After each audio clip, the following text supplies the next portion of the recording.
lai toerana andaony ety aho raha tonga ilay fotoana iray haneny ilay trompetra farany manao aminy mandrakisaiko aho rehefa miandray ilay toerana andaony ety aho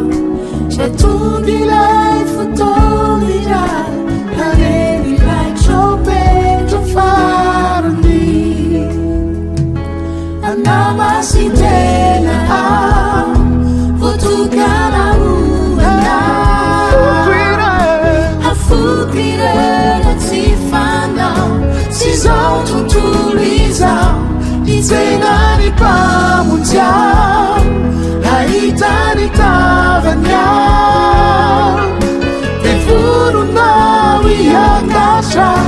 itsena ny mampakatra hoany aminy ao miomanao amandrakizay koa manao aminy mandrakisaiko aho rehefa miandray ilay toerana andaony ety aho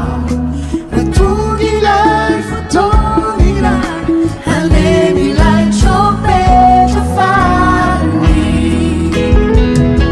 Hanamasin Tena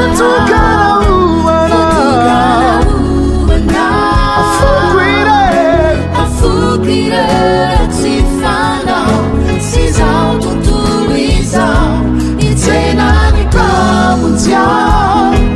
ahita ny tavany ao devonao iakatra itsena ny mampakatra hoany aminy ao tsy hoeritony zay andro izay ny fiveren'ny hoavy izy nitoetra eo anilany tsy hoeritony zay andro izay ny fiveren'ny hoavy izy nitoetra eo anilany ray masina tsara indrindra amasiniko anao ny tenako tsy fiainako manontolo androany ianao ny laza izay tsy manam-pamasinana dia tsy hitanao mila miomana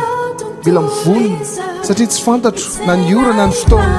izay hiverenanao indray jesosy eo Hanamasin Tena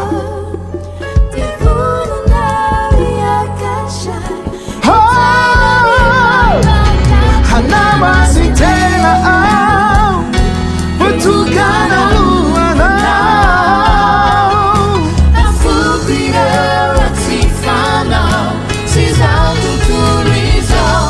itsena ny